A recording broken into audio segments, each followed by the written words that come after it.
Greetings and salutations. Second Star right back with some more Raid Shadow Legends, and today we have some drama in Teleria. Our very own Darth Microtransactions, who we all know is a very enthusiastic content creator with a great community behind him. He's got a lot of integrity. He really enjoys what he's doing, but he can at times be a bit of a polemic figure, right? Like if the game is not performing the way that he thinks that it has the potential to do so, he will let you know, and by proxy will let, or even directly let the people know who make the game that they're lagging behind their obligations to we players, right? And that's kind of what's happened, right? So for a long time, Plarium has said that they're going to be more transparent with the player base. They're going to be more communicative. They're going to have more often content drops, right? They're going to make content drops more often, and it's kind of happened a little bit. They did try to be more communicative at first. They had two big, ask the devs and devs respond sessions. One of them went pretty well. The next one, however, was I did a satirical video on it, in fact, because every answer that they had was we'll think about it, or maybe, or just no, right? It didn't seem like the concerns that the player base had didn't seem like to be the concerns that the developers had, right? And who are you making this for? Are you making it for you, or are you making it for us? You think that they're making it for us, right? So Darth Microtransactions' issue was they're not listening. We have all these concerns. There's all these problems. Maybe since they're not listening, we need to do something more drastic. And he suggested to his community that maybe they one-star bomb Raid. And what that happens is you go to the Apple Store or the Android Store, and Raid's ranking would drop. Right now, they're the number 1 to number 5 game in their genre, right, on the store. But if those rankings drop, they become less visible, and those people that only download games based on whatever ranking they are, without doing a whole lot of investigation on their own, they lose out. They lose out on those customers, and potentially that impacts their bottom line, right? So that was the napalm strategy that Darth was suggesting to get Raid to listen, right? And I'm not personally a big fan of negative reinforcement, but also as a parent of 4 children, I understand that sometimes you have to bring the hammer down to make people listen. Plarium probably doesn't view themselves as the children or the child in this relationship between we and the gamers, but we do have a bit of a different dynamic because we're spending the money, right? And so if we're going to spend money on a product, it'd be nice if they'd listen to us and do what we think. Raid, I think, has a little bit of a different view, right? In Salt, you saw this in his view.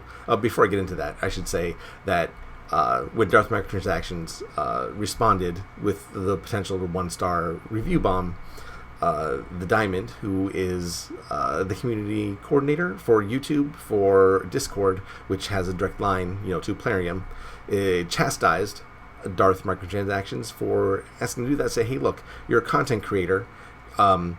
You're violating an NDA, which doesn't exist. Darth didn't sign anything, so there's no non-disclosure agreement. He's probably just saying he's violating the spirit of the agreement of being a content creator, official content creator for Raid. But that's different. Okay? What is a content creator on YouTube? Are we a content creator for Plarium? No. We're content creators for ourselves. We're content creators for the people that subscribe to us. We're content creators for the people that watch the videos. We're not content creators for the company, right? We're not cheerleaders or minstrels that do a little dance to make you happy. That's not how this works. That's not the dynamic, right? If they were paying me, if they're paying Darth Microtransactions in actual real money, and they had a contract saying you are our employee, then that would be different. But I'm doing this for free, right? Darth probably does a lot of stuff for free. He gets paid some stuff too. But between Plarium and YouTube content creators, of which I am not one, so I can say whatever the hell I want, you get paid in game resources. That doesn't exist. It's not a real thing, right? It's just pixels. Okay, so Darth was understandably upset at that confrontation, saying, I think you misunderstand our relationship here. I do not work for you. I can say what I want. Why are you trying to tell me what to say? I get it, right? Integrity is important. I'll always be honest and upfront about what I'm doing. Darth is the same way, and his community is the same way. They do a lot for him. I get why he would be upset, right? But I also get why Plarium's said, capitalist at heart. I understand that they're looking to preserve their image, and in this online free-to-play game space, image is pretty important, right? So I can see both sides here, but point is Darth had every right to say what he wants to say, and Plarium can't say anything about it. They can choose not to support him. That's their prerogative, right? If they want to say you're no longer part of the YouTube Congregation program and take away those in-game resources that he gets, that's fine. They're within their rights to do that, okay? But maybe they should listen, right? So back to what Salt was saying, how raids in Plarium seem to judge the things that they do is based on a collection of analytics and statistics. I assume they've grown in-house to determine what they're going to do next in the game, right? So Salt was found this in the context of why can't we schedule events, right? That'd be helpful, right? To know what's coming up next. If they had a calendar, on the raid homepage, you could see when there's going to be 2X Sacreds coming this weekend, when there's going to be Voids, when there's going to be Ancients, when there's going to be Summon Drafts, when there's going to be all those different events that they do.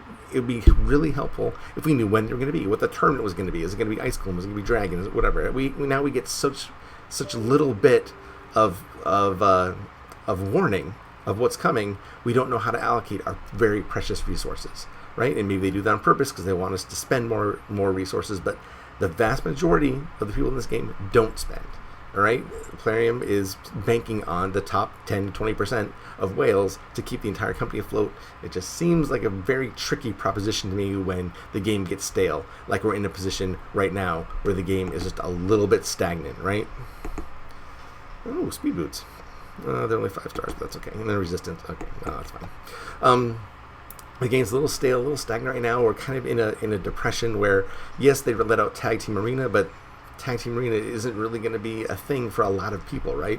I don't have even access to it right now. It's locked out for me. Once they changed the arena stuff around, I dropped out of Gold 4 like a lead balloon, unfortunately. That's okay. I can address that later. Again, I'm not a big arena person. Point is they're basing their scheduling of events on in-house statistics and analytics, which says to me, this is how we maximize our money. We maximize our money by looking at our statistics and see what the player base is probably going to need. I think that that's a mistake. All right, so let's look at the Path of Exile example. Path of Exile is a huge free-to-play game on PC, right, and on Xbox. And they take the exact opposite approach. They have a 45-minute TED Talk about why they do what they do. They schedule their events so that everyone knows what they're coming, so that when players get through the new content, rather than becoming frustrated and leaving the game, they know that they can leave and then come back because they'll see on the schedule when the next event is, when the next content drop is. They know exactly when to come back to the game. And Path of Exile is not afraid of losing their players. Okay, they're not going to lose it and go away and not come back. They're going away and they come back because they know exactly what to expect and when. And Path of Exile shows their player base and where they gain, they lose, they gain, they lose, but they still maintain a gradual increase over the course of their content releases because they're so consistent in what they do and people know what to expect. And it's comforting to people to know that, right? Every investor knows that too. Everyone knows that periods of instability are bad for investing. It's the same in games. You want stability, you know what's coming, you always have something to look forward to. Right, that's what that Path of Exile hangs their hat on. Not how can we squeeze every last little penny over these few people that are playing right now. Right, it's not good. All right, and the context of that was also with the Battle Pass. Right, another thing that was kind of dribbled out information in other people's videos that I caught because I'm not a content creator, so I don't see this stuff, but I do see it secondhand and can make my own inferences from it. The Battle Pass did not. They said. They had some unexpected analytical issues with the Battle Pass release. The Battle Pass is probably the most well-received and beloved content drop in the entire existence of Raid. From day one to today, the Battle Pass is probably what went over best. It went much better than Faction Wars, much better than Tag Team Arena. Has there been any other content that dropped? New factions, I guess. I don't know. The Battle Pass was what people enjoyed. and what people really excited to log in every day, get their new rewards, work towards the new champions, work towards all the awesome gear that they had. The battle pass was fantastic. It was a great deal. Even if you paid a little bit, you paid $25 to get a little bit of a head start. You could pay $100 to get the whole thing, right? It was a really, really great deal for the players. And I'm getting the impression they didn't like how good of a deal it was for the players, right? They probably had some projections saying, hey, we're going to attract X amount of new players. And they had projections that said the X amount of players that are already in the game are going to spend even more money because of this. And it seems like they fell short of what they thought it was going to be, right?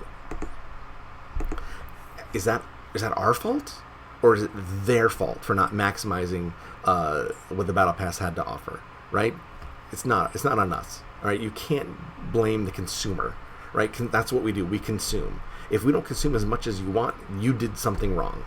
Raid advertises everywhere. It's the beginning of almost every YouTube video. It seems you see a Raid. Of course, I probably see it because all the analytics point to me being a mobile gamer. But I know a lot of people see these Raid Shadow Legends advertisements, right? They advertise all the time. They have a huge advertising budget. Their model is, we don't really care so much about the free-to-play and those pay spenders. We want new players to come in. We want those new players to be high spenders. I think that's what they're going for. It seems like a pretty shaky model to pursue, if you ask me, but that's what they want to do. So when we released the Battle Pass, I don't remember that being advertised for new players. Hey, come into Raid, free-to-play game, but, we'll have this Battle Pass. This is all the other things that you can get if you join the Battle Pass. I did not see that, right? If I'm wrong, let me know, but I didn't see it. If they're worried about the next Battle Pass, do something different. Don't do it the same way, right?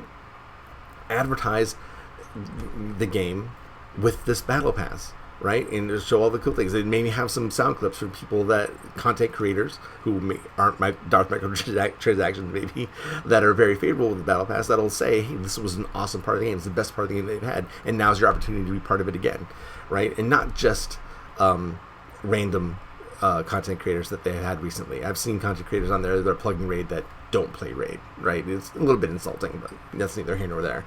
Have people that are well known in the community so when these new players come into the game, they can go on Stu's feed and see his videos and his new Battle Pass stuff, or Hell Hades, or Loki Magics, or More Gaming, or whoever, or whatever, from the little ones to the big ones. Get these new voices in there to help people come in and play the game, because it's a good game, right? I started playing Epic 7 the exact same time I started playing Raid. I downloaded it on the same day. I stopped playing Epic 7 after a couple weeks, even though it is ostensibly a more complete game. There's something to be said for Raid, right? I think it's the straightforward simplicity, the clean artwork. It's just, I find this more enjoyable, right? And I think a lot of people do too. And my team just got decimated. Did Martyr kill me? Martyr tends to kill me sometimes in this level. Anyway, my point is it's not our fault. Plarium, it's your fault, right? I get it. You're owned by a casino company. These marching orders aren't coming from a good place. They're not coming from game developers or game designers, right? Who I think have a much different vision for this game than their parent company has. Aristocrat's like, look, I don't care what you do. These are the numbers that we're giving you. You achieve them, right? And we don't really care about these players who've been playing a long time. We care about the whales. We care about new players coming in and becoming whales. Everyone who's free to play or low spenders, we're just overhead. We're a drag on the system, right? And I hate being characterized as that, but that's capitalism, all right? We kind of see how it is. So I guess my point is that Darth Microtransactions has every right to say what he had to say, right? He's not working for Plarium. He's not a cheerleader or a dancing minstrel or a monkey that does their bidding, right? He has his own interests. He likes to play games, and if it's falling short of his expectations, it's okay to hear about it, all right? From Plarium's point of view, they don't need to support a content creator that doesn't go along with what they want. I get that too, right? It works both ways, but whatever comes out, if they want to risk his 40,000 followers dropping the game, that's up to them. That's the brutal calculus that they'll have to find out on their own, or they could listen and try to improve their game and listen to what we say. I think that other companies have blazed a path forward that is a little bit different than what they're doing, and I think they can take their statistics and their analytics and utilize them in a way that satisfies both their monetary needs and our needs to have a good game that we want to spend money on, right? So, drama aside, Raid should be doing a better job. Darth had every right to say what he wants to say. Raid has the every right to kick him out of the content creator program. I'm not part of the program. I can say whatever I want, and I think it was a mistake to take that tack. I'm not blaming the Diamond. I think he got orders from above him to say this to him, to Darth. I don't think the Diamond really cares one way or another, but he probably had his marketing orders. So I'm not mad at the intermediary. Don't shoot the messenger, but it stings. I don't like to see that kind of friction, right? But at the same time, Darth Microtransactions is not totally wrong, right? Plarium should be doing a better job, and they keep saying they're going to, and they kind of backslide on that promise over and over again. So hopefully things will turn around. We have double summons this weekend, and also another good note. I don't want to leave out anything sour. On Father's Day, my daughter gave me a second star right. She painted my logo on a canvas. It was really sweet of her. Honey pie. So if you're watching, Chloe, thank you so much. I really appreciate it. Guys, if you enjoyed this, throw me a like. If you thought I was just a blathering windbag, throw me a dislike. But let me know why. I like to be able to improve. Comment down below what you liked, what you didn't like, what you agree, what you disagree with. If you want to see more, please subscribe. That would be fantastic. All right. Thanks, guys. I will see you later this weekend. All right. Take care. Bye.